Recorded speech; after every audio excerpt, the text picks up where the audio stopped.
warahmatullahi wabarakatuh, saya Evangelinda. Hari ini kita akan melakukan percobaan yang sangat sederhana tentang unsur-unsur kimia di kehidupan sehari-hari. Sebelum menuju ke unsur-unsur kimia, kita bahas dulu mengenai perubahan kimia dan perubahan fisika. Percobaan kali ini bahan-bahannya kita kelompokkan menjadi dua. Percobaan pertama itu kita membutuhkan es, lilin, korek, dan kertas. Di percobaan kedua kita membutuhkan barang-barang yang ada di sekitar kita. Terus kita juga membutuhkan perangkat untuk mencari literasi, karena kita akan mengidentifikasi unsur-unsur yang ada di sekitar kita itu dengan cara membaca literasi. Untuk percobaan pertama kita mulai. Kita singkirkan dulu barang-barang yang ada di sini. Kita fokus ke perubahan kimia dan ke perubahan fisika. Kita mulai percobaan yang pertama. Jangan lupa LKPD-nya. Kalian bisa download di description box ya. Jadi percobaan pertama itu kita mengamati perubahan fisika dan perubahan kimia. Sebelum ke percobaan, kita harus tahu dulu apa itu perubahan fisika dan perubahan kimia. Perubahan fisika merupakan perubahan pada suatu materi yang tidak menyebabkan pembentukan materi baru. Artinya, unsur-unsur penyusun materi tersebut akan tetap sama dengan zat semula dan dapat dikembalikan ke bentuk semula, walaupun tidak melalui reaksi kimia. Jadi ini bersifat reversibel. Perubahan fisika biasanya hanya melibatkan perubahan bentuk, ukuran, dan wujud zat, tetapi jenis materinya tidak berubah. Sedangkan perubahan kimia berbanding terbalik dengan perubahan fisika. Jika perubahan fisika perubahannya tidak menyebabkan terbentuknya materi baru, maka pada perubahan kimia dapat menyebabkan terbentuk suatu zat baru yang unsur-unsur penyusunnya berbeda dengan zat asalnya. Hal ini disebabkan karena adanya reaksi kimia. Pada perubahan kimia sangat sulit untuk mendapatkan kembali materi semula. Sifat ini disebut irreversibel. Tadi udah dijelaskan kan perubahan fisika dan perubahan kimia itu perbedaannya apa. Sekarang tugas kita mengamati perubahan benda-benda yang ada di depan saya ini. Yang pertama, kita mengamati perubahan yang terjadi pada es. Kalau es didiamkan di suhu ruangan.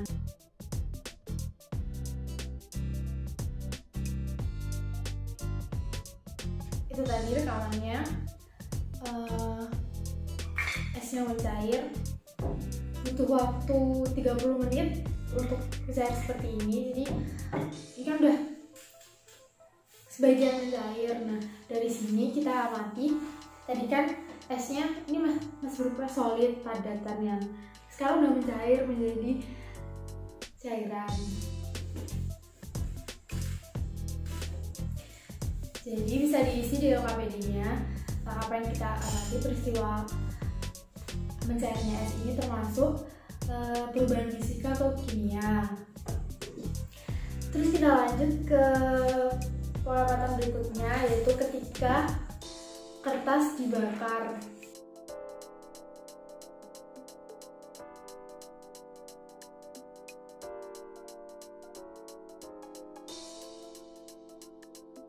Dari kertas yang putih terus dibakar akan menghasilkan abu seperti ini, warnanya hitam ke abu-abuan.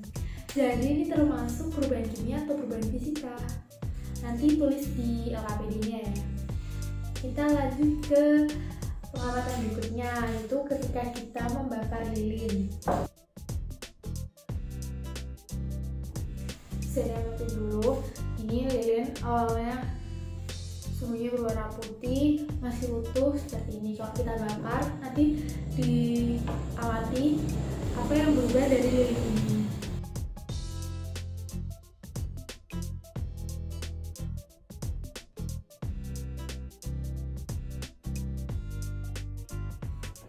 Jadi ini biasanya kalau misalnya lilin terbakar itu yang awalnya sumbernya putih jadi hitam.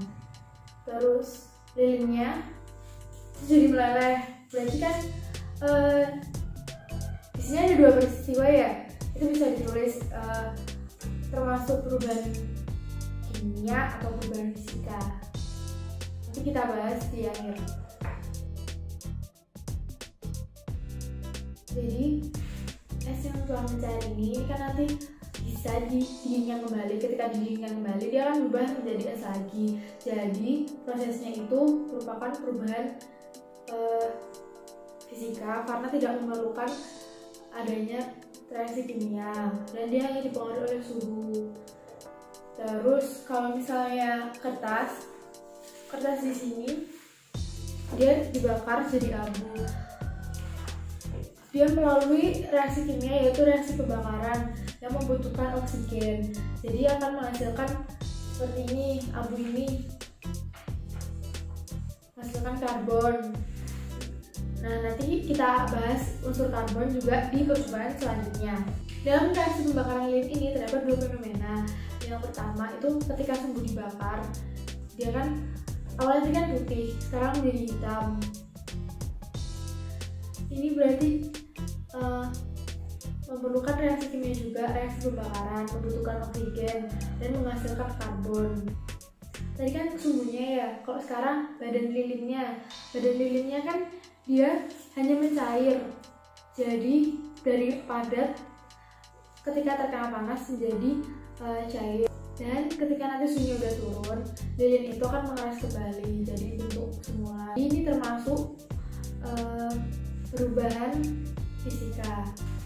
Jadi itu tadi kalau misalnya lilin itu ada dua fenomena. Sumbu dibakar itu perubahan kimia dan lilin yang meleleh itu perubahan fisika. Kita lanjut ke percobaan kedua, membutuhkan barang-barang yang ada di sekitar kita. Nanti kita analisis unsur-unsur penyusunnya itu apa dan sifat-sifat dari unsur penyusunnya itu apa.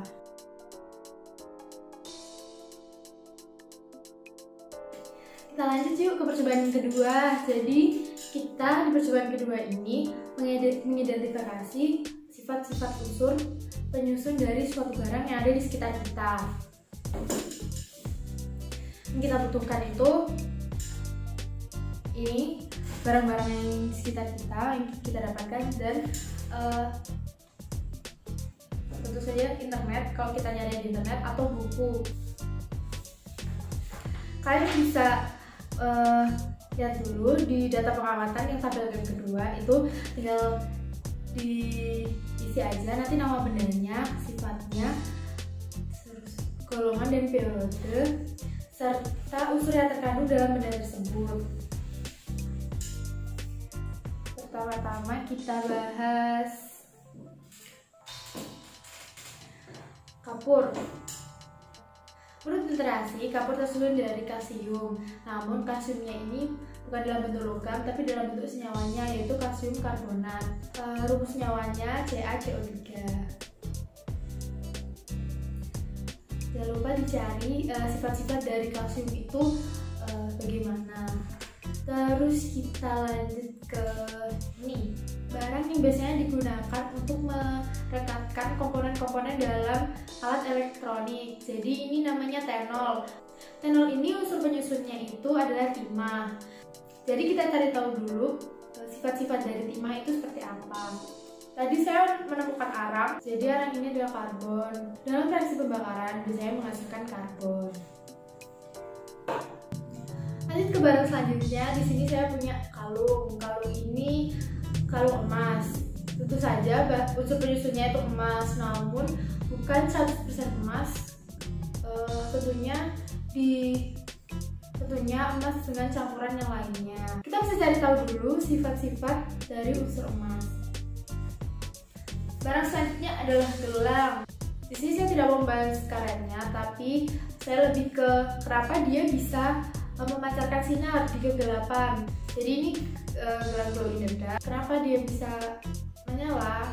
Karena mengandung unsur fosfor atau fosforus. Kita bisa cari tahu dulu sifat-sifat dari fosfor itu gimana.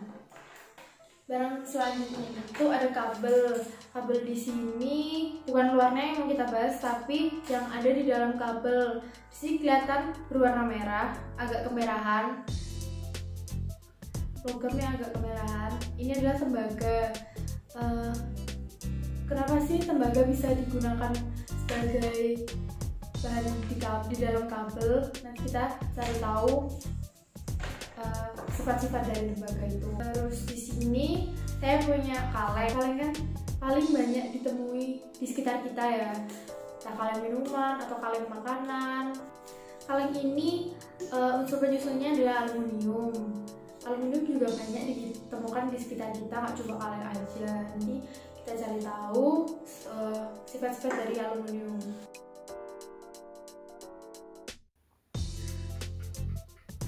Unsur kalsium, golongan 2A periode 4, logam alkali tanah, titik leburnya 842 derajat Celcius. Kalsium tidak ditemukan secara bebas di alam, melainkan dalam bentuk senyawa seperti batu gamping, gypsum, dan fluorid. Sifat kalsium lebih keras dibanding natrium, tetapi lebih lunak dari aluminium. Kalsium selalu terdapat dalam setiap tanaman, karena menjadi salah satu unsur penting. Unsur ini juga terkandung dalam jaringan lunak dan kerangka setiap hewan. Kalsium digunakan sebagai bahan pengaloy atau bahan paduan yang digunakan dalam produksi alloy aluminium, berilium, tembaga, timbal, dan magnesium.